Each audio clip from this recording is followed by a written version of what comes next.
Yes. I'm a fan of that show, and if you could just tell me a little bit about what it was like to be on that show and where we can find you. I was actually on that show. I did a lot of extra work, and that's how I originally got the role for the vampire. As I did some extra work prior to ever being casted as a vampire. And do you remember the 1950 dance scene? Yes. I'm actually, you can see me quite a few times in the dance. I'm like wearing a white shirt with an orange scarf. But like a week or two after we filmed for the dance, the casting company called and they were looking for some vampires. And you know, what helps me with getting these roles is I'm 5'7", I'm 100 pounds. But I'm still a pretty girl. I don't look like I'm sick or like I'm a cancer patient or anything like that. So you go to McDonald's? I eat McDonald's. But after seeing some of those videos on Facebook, I'm like, ooh. You change your mind a little. Yeah, but you're not like freaky skinny where you don't eat and I can't have cheese, I can't have that, I can't have that. Oh. No, and actually a lot of people that know me are like, how in the hell do you eat this? Do you work out too? I have a 6-year-old and a 3-year-old, and I haven't done a lot of working out since either one of my kids because that is a workout. Need. Right. Yeah, you don't. After them and pick up toys, and you know we go walking every day in the neighborhood, but that's not for me. That's just to get them out of the house and then, you know, let them have physical activity. Right. Hey Melissa, this is Pete. Hey, I'm notorious for asking the really tough questions of our guests, and so you've probably been on a lot of sets, right? From the different things that you've had an opportunity to do. What kind of Scooby snacks or food do they have there? They have everything from gum to chips to pretzels to donuts. Liquor sticks, and then that's just snacks. Yeah, I'm just kind of kidding. There's a background story there with that question. I've been just dying to ask that question. Actually, my question is not so much a question; it's more of a comment. I've looked up some of your information on Facebook and stuff like that, and you said it earlier that you're a very pretty woman. And so, how do you tell someone like you that you've actually got a face for gore? The characters that you portray are just phenomenal as far as the look. So, I mean, have you heard that before? I had heard a few people like, "Oh, you got the face," and obviously, you know, I have a longer face, and if in some pictures and stuff taken from the wrong angle, I'm like, ooh, I don't like that picture, throw it away. Right. So the first time I think I heard it was when I had, I worked as an extra on Halloween 2. Nothing big, just a extra role. Don't think you saw me for more than a millisecond.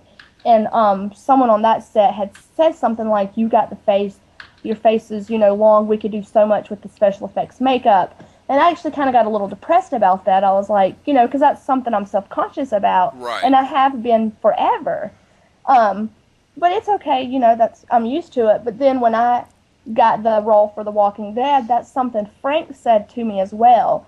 But he was able to articulate it in a very nice way that was almost like giving me a compliment. Yeah, and I was as well. It was. I understand. Yeah. So I just have that face that you can create the illusions with. That's cool. Thing that made me feel that kind of gave me the confidence, or not really the confidence, but that made me feel better about having a longer face, or the moon-shaped face or whatever, was when I had met with Greg and all of them at KMB. He looked at me and he was like, you could tell he was being authentic and real humble about it. He wasn't being fake, but he was like, holding his hand on his chin. He was like, you're a really, really pretty girl. And he's looking at me and taking 3 or 4 second pauses. And he's like, I don't know if we can make you look ugly. And I could tell that he was being for real. He wasn't trying to be nice or whatever. He was truly sitting there thinking, okay, how are we going to do this? What part of her face can we accent to take away from because everybody says I have pretty eyes. Right.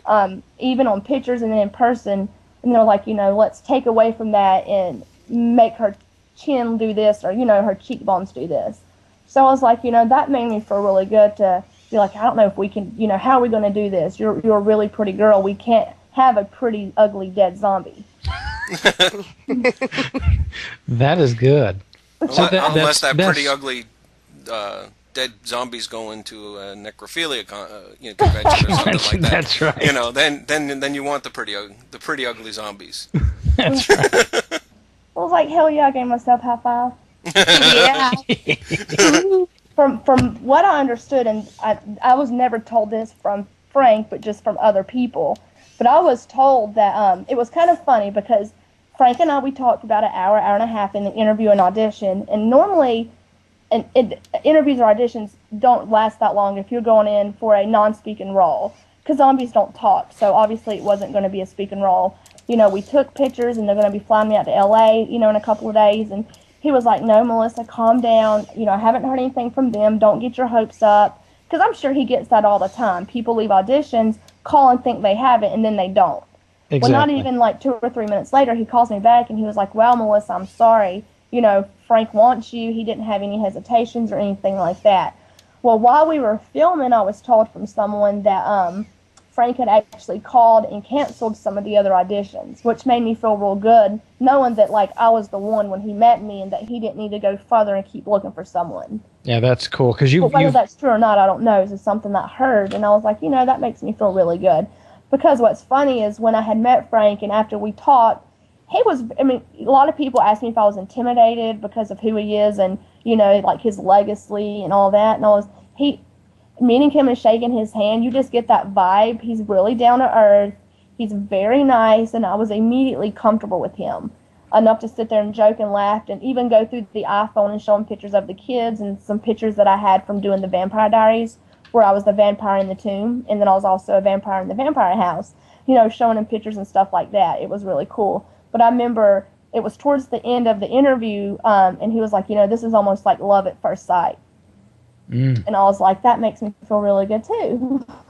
Yeah, well, you've basically become the poster child of The Walking Dead. You are the persona of The Walking Dead. Everything that they have, from the big poster that you've sent me, thank you very much, to just like the bicycle girl or any of the graphics that are out there, it's you. Right, and I had no idea, not even a percentage of an idea, that I was going to become the face of the show. Mm-hmm. But it's a really weird feeling. I feel really happy. It almost gives you a high in a way. Like you want to sit there and jump up and down and kind of brag about it. Because not everybody can say they were the poster child for a show. Absolutely. There's another guy, Travis. He actually is on the shirt as well. And him and I were talking, and you could tell, our energy and stuff. Everybody's like, are y'all too high or something? We're like, it just makes you feel really good to know that's you. Now, half the people wearing the shirt probably have no idea that it's even a real person. Because a lot of people say to me, these zombies are so detailed, or especially my zombie, the bicycle girl, she's so detailed and so graphic that it almost looks like someone painted that or drew that or, did it on the computer. You have just been amazing in this. For everything that you had to sit through to go through it, the casting and everything. And what I want to do is I want to take some time here to just say thank you so much for blessing us with being on our show and making this a good Halloween episode for us. I think well, thank you for having me. It's been fun talking to you. We'll have to talk after everybody else sees the show as well. Absolutely. We'll get you back and get a feel for what everybody thought of the show. Yeah. And we'll try to get a lot of their comments and bring their comments and questions up. So you can also look at me for the other zombies, because I was about 5 or 6 zombies total, including the bicycle girl. So it'd be like a little trivia or something fun to do with when people are watching the show, try to spot Melissa. Hey, that's what we'll do. So everybody, if it's going to be a Where's Waldo, but it's going to be Where's Melissa. And if you get the wrong guess, you have to take a shot. So we'll have that out there. We'll put it out. Bye, Melissa. Bye, Melissa. Thank you for coming on. See you later. Happy Halloween. Happy Halloween to you too. Trick or treat. All right, everybody. What a great show. We've had a fabulous guest on tonight, Melissa Cowan. We'd like to thank you once again for coming on this evening. We're going to call it a night. Thanks for listening to the Informant Podcast. You can find us on the web at informantpodcast.com. This is the place where family is first. I wanna cause, get 'em crashing to the brand new world. I wanna